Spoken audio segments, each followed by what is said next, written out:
안녕하세요. 구름이입니다. 구독과 좋아요 부탁드립니다. FC 바이에른은 시즌 첫 분데스리가 패배를 겪을 뻔했습니다. 분데스리가 111회 클라시코에서 제이미 비노 기튼스가 전반 27분 콜라드 라이머를 제치고 선제골을 성공시키며 승리를 가져가는 듯 했습니다. 그러나 교체 투입된 올리세는 자말 무시알라에게 크로스를 올렸고 다시 한번 헤더로 1대1 동점골을 85분에 기록하며 리그 무패를 이어갔습니다.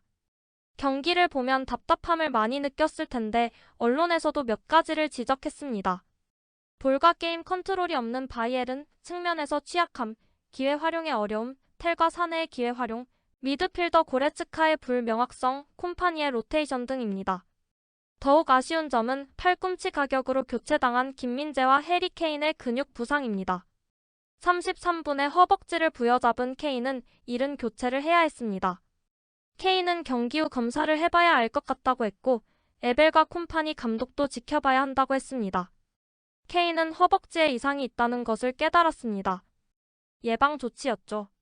모레가 되어서야 알 수 있을 것 같고 그때까지는 아무 말도 할 수 없습니다.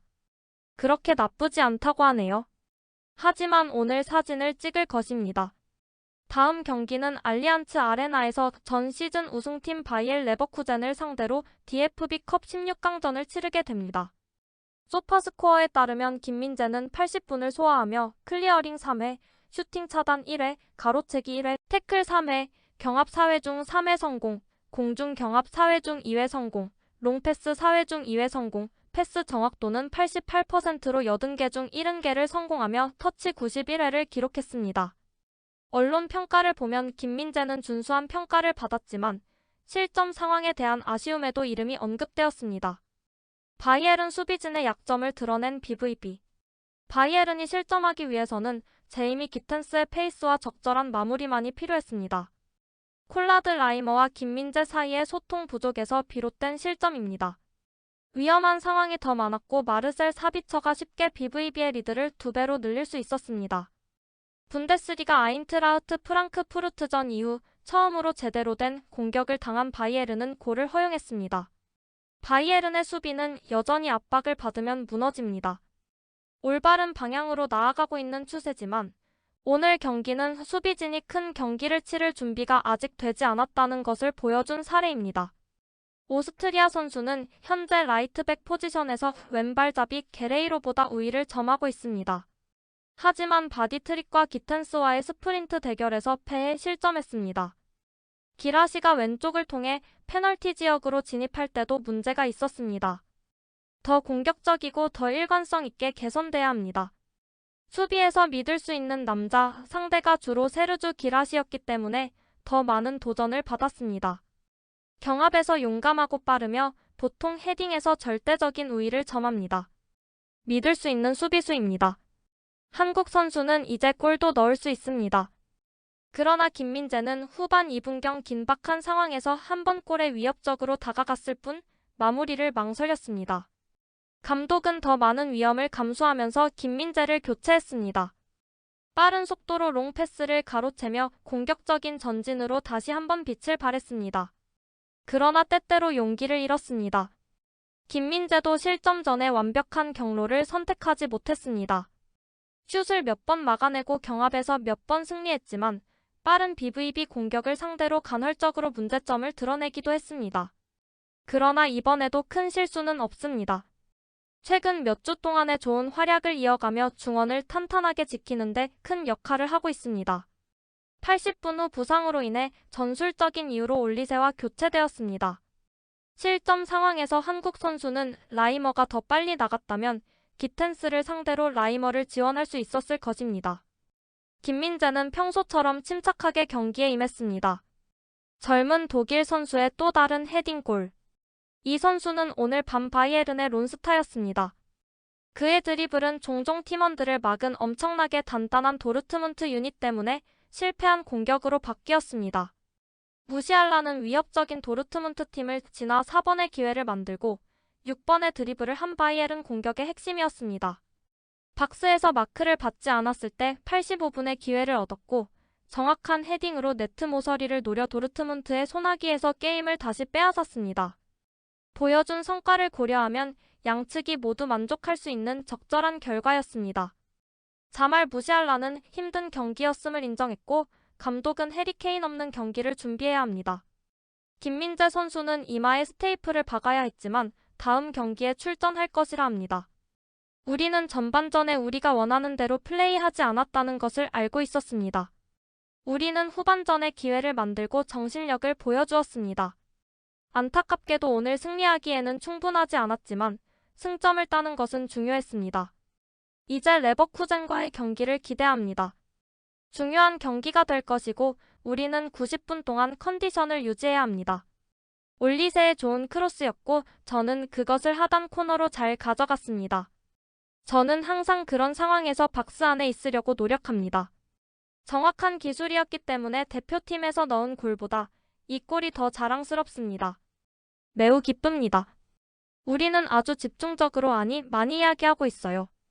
저는 그것을 모든 사람의 크리스마스 트리 아래에 두고 싶지만 오늘 약속할 수는 없습니다. 모든 경기 전에 우리는 3점을 원합니다. 오늘은 3점을 얻지 못했습니다. 그게 현실입니다. 하지만 최고의 경기였고 도르트문트 원정에서 우리는 1대 0으로 뒤처졌습니다. 처음 10에서 15분은 그렇게 나쁘지 않다고 생각했지만 그 후로 기세를 잃고 실수를 하며 공을 너무 쉽게 잃었습니다. 최고의 수준을 보여주지 못했습니다. 후반전에 우리는 빠르게 많은 득점 기회를 만들었습니다. 압박 속에서도 득점을 해낸 것은 기쁘지만 이기지 못한 것은 아쉽습니다. 우리는 개성을 보여주었습니다. 전반적으로 분데스리가의 좋은 경기였습니다. 빡빡할 겁니다. 이렇게 단기간에 회복한 선수는 많지 않을 것 같습니다. 오늘 밤에 더 자세히 알게 될 것입니다. 물론 해리의 득점은 대체하기 매우 어렵지만 우리는 처음부터 선수단과 팀을 신뢰한다고 말했습니다. 우리는 후반전에 많은 기회를 만들어냈습니다. 팀은 공격에 많은 질을 갖추고 있습니다. 해리의 1대1 질을 대체하기는 어렵지만 우리 팀에 있는 다른 선수들과 함께 다르게 해결할 수 있습니다. 민재는 스테이프를 박아야 했어요. 하지만 민재는 기계라서 쓰러지진 않을 겁니다. 김민재는 다시 경기할 수 있습니다. 이번 경기의 문제점이 드러나면서 팬들은 몇몇 선수에겐 실망했고 김민재의 헌신에는 감사해야 하네요. 김민재는 최소 2점은 줘야 합니다. 교체되기 전 BVB 페널티 지역까지 압박하는 모습을 보면 올 시즌 믿을 수 없을 정도로 클럽을 위해 자신을 완전히 찢어버리고 있다는 것을 알 수 있습니다. 경기는 괜찮았지만 안타깝게도 평소만큼 압박이 좋지는 않았습니다. 사내가 좋았다고 생각했지만 모두가 패스를 너무 많이 놓쳤고 파울을 많이 허용했습니다. 2명의 센터백과 무시알라를 제외하면 팀의 경기력은 평균 이하라고 밖에 설명할 수 없습니다. 더비에서는 그런 플레이를 할 수 없습니다. 키미와 고레츠카는 공격에 대처하지 못하는 것으로 악명이 높습니다. 두 선수 모두 경기에 아무런 영향을 미치지 못했습니다.